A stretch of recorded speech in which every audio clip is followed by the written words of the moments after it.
নমস্কার। এই মুহূর্তে আমরা যে খবরের দিকে নজর রাখব সেটা হলো জীবন সিংয়ের সঙ্গে কেন্দ্র সরকারের শান্তি আলোচনা দ্রুত সম্পূর্ণ করার লক্ষ্যে আজ কোচবিহার রেড ক্রস ভবনে greater Cooch Behar people association, KSDC এবং ভূমিপুত্র ইউনাইটেড পার্টির এক যৌথ বৈঠক অনুষ্ঠিত হয়। এই বৈঠক থেকেই তারা স্পষ্ট করেন যে আগামী 9ই ডিসেম্বর জনজাতিকরণ, আলাদা রাজ্য এবং ভাষার দাবিতে কোচবিহার ডিএম অফিসে এক গণ ডেপুটেশন দিবেন। এ ব্যাপারে আমরা সরাসরি শুনব সেই জোটের নেতৃত্বদের কাছ থেকে। ধন্যবাদ। আজি কুচবিহার ডিস্ট্রিক্টের রেড ক্রস ভবনে আমার একটা সভা অনুষ্ঠিত হইল। এই সভায় উপস্থিত আমার জিসিপি এর মানি ডাঙ্গুরিয়া অমল দাস, মানি ডাঙ্গুরিয়া, বাদল হিসাবিয়া, সবচেয়ে বরিষ্ঠ নেতৃত্ব মানি ডাঙ্গুরিয়া ধীরেন রায়, আরও এখানে ভবেশ বর্মন আছে, একজন কনভেনার আনোয়ার হোসেন, আরও ভূমিপুত্র ঐক্য মঞ্চের কনভেনার সহ এখানে কেএলওর নেতা ধনঞ্জয় বর্মন, আর আসাম থেকে আসা কেএলওর বিশিষ্ট নেতৃত্ব অন্তেশ্বর অধিকারী সহ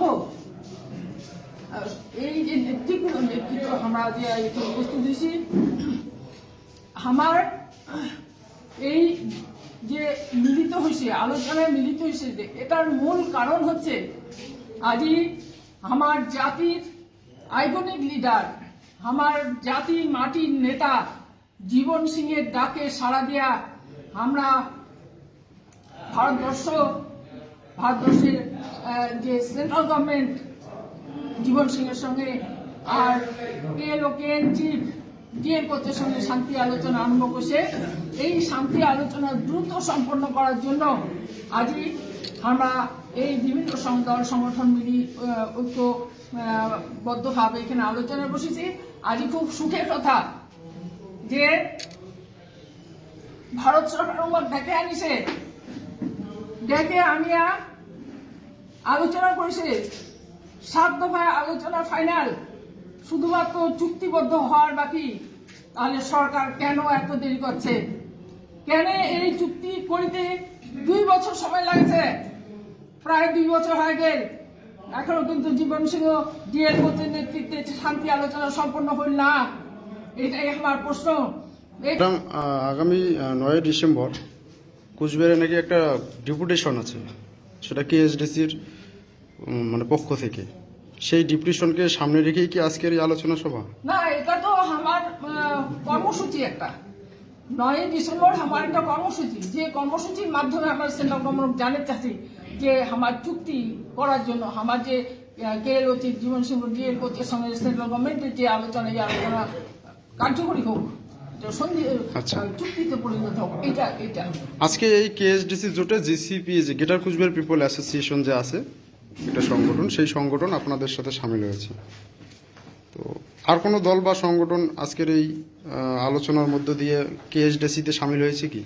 আজ ভূমিপুত্র ঐক্য মঞ্চ আছে, এতে জিসিপি আছে। তাহলে সর্বমোট কেএসডিসি কয়টা দলের সংগঠন, মানে জোট?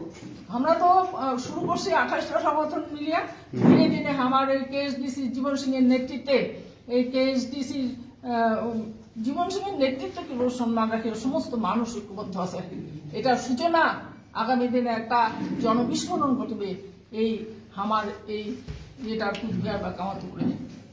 আচ্ছা, তোমার কেএসডিসির সভাপতি? মই কেএসডিসির হচ্ছে সভাপতি। কেএসডিসির পক্ষ থাকিয়া এটিকানা যে একটা ডাক দেওয়া হয়েছে, আগামী দিনে জাতিমূর্তি উদ্ধারের ক্ষেত্রে যে কোনো আন্দোলন আমরা সিনিয়র নেওয়ার বাদে আমরা লাগাতার মানে কেএসডিসি থেকে শুরু করি গ্রেটার কুচবিহার এবং আরো যে সংগঠনগুলো আছে সবাই আমরা এক হয়ে যাতে আমার এই অধিকার আমরা প্রতিষ্ঠা করে পাই, তার জন্য আমরা জোটবদ্ধ হয়ে আগামী দিনের কর্মকাণ্ডে আমরা ঝাঁপে পড়ব। ওর নাম মাধব চন্দ্র জেলিয়া, বিরাট কুচবিহার সাধারণ সম্পাদক। আজকে আমরা কেএসডিসি ডিসিপিএ আর ভূমিপুত্র ইউনাইটেড পার্টি মিলিয়ে পুলিশ ভবন একটা গুরুত্বপূর্ণ আলোচনা করল। আসিয়া 9 ডিসেম্বর কেএলওসি মানি ডাঙ্গুরিয়া জীবন সিংহ ঘোষ, কেএনসি ডিএল ঘোষ সাথে ভারত সরকারের যে 7 দফার শান্তি আলোচনা হয়েছে, কিন্তু সেই শান্তি চুক্তি এলাও কার্যকর হয় নাই। যাতে সেই শান্তি চুক্তি অতি দ্রুত কার্যকর হয় এবং কামতাপুর রাজ্য এবং কামতাপুরি ভাষা আর এখানকার ভূমিপুত্র ঘর যাতে এসটির মর্যাদা দেওয়া হয়, তার দাবি আসে 9 ডিসেম্বর কামতাপুরের রাজধানী কুচবিহারের ডিএম অফিসত একটা গণ ডেপুটেশন বিক্ষোভ সমাবেশ আছে। তার বাদে আমরা একটা আলোচনা সভা করলাম। আমরা চেষ্টা করবো এবং আহ্বান জানাবো এই আলোচনা সভার মাধ্যমে যাতে এই জায়গার ভূমিপুত্র ঘর অধিকাংশ ভূমিপুত্র আমরা সেই আন্দোলনত 9 তারিখে আন্দোলন সামিল করি পাই, সেই বিষয়ে একটা চূড়ান্ত সিদ্ধান্ত আমরা নিলাম। দাদা, আগামী সম্ভবত 11 ডিসেম্বর এখানকারই এক ভূমিপুত্র সংগঠন রেল অবরোধের ডাক দিয়েছে। তোমরা কি যাবেন সেটা? না, এটা কোন আন্দোলন কোন সংগঠন ডাক দিয়েছে ওটাও একটা এই জায়গার এক ভূমিপুত্র সংগঠন বংশীবদনের নেতৃত্বাধীন greater Cooch Behar people association. Bangshibadan Barman বর্তমান তৃণমূল সরকারের একজন প্রতিনিধি, পশ্চিমবঙ্গ রাজ্য সরকারের প্রতিনিধি। আমরা দেখেছিলাম আপনারা শান্তি চুক্তি উপিন যাতে বর্মন ব্যাঘাত ঘটে ওরফে তার জন্য অনন্ত রায়ের হয়তো বাড়িতে কলকাতা গিয়েছিলেন। শাসক দল বা পশ্চিমবঙ্গ সরকারের একটা ষড়যন্ত্র হওয়ার হয়। সেই আন্দোলনত আমরা তো সামিল হবার নই। কুচবিহারের কোনো ভূমিপুত্র সেই আন্দোলন যাতে সামিল না হয়, আমরা সেই আহ্বান সমস্ত না, তোমার এই কেএসডিসির পক্ষ থেকে অনন্ত বিজেপি রাজ্যসভার সাংসদ ওনার ওখানে গিয়েছিলেন যাতে এই কেএসডিসিতে সামিল হয়। তো একইভাবে বংশীবদন বর্মনের ওখানে কি আপনাদের প্রতিনিধি দল গিয়েছে? না, এই বিষয়ে কেএসডিসি যার নেতৃত্ব আছে, আমাদের প্রতিনিধি আছে, এই বিষয়ে ওনারা গেছে, মোর এই বিষয়ে জানা নেই। আমার নাম আনোয়ার হোসেন, মই ভূমিপুত্র ইউনাইটেড পার্টির সেন্ট্রাল সেক্রেটারি এবং স্টেট কনভেনর।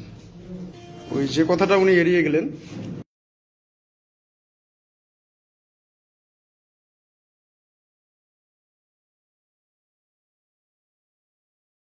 বদ্ধ হয়ে আন্দোলন করা যায় সেই লক্ষ্যে, এবং সেই আলোচনায় আপনারা আশানুরূপ একটা আশা করেছেন যে উনি থাকবে। তো একইভাবে বংশীবদনের ওখানে কি আপনারা যাবেন? নিশ্চয়ই যাব। আমরা বংশীবদন বর্মনের কাছেও যাব, সব সংগঠনের কাছে যাব। আমার একটাই কথা যে এই পিস টক্সকে কার্যকরী করার জন্য বংশীবদন বর্মনা আমরা আশাবাদী এই জিসিবির নেতাও আমার জীবন সিংহের যে শান্তি চুক্তি, এই চুক্তিটা সাপোর্ট করবে, সমর্থন করবে এবং আমরা ওর সাথে হাত মিলামো, এটাই আমরা আশা করি।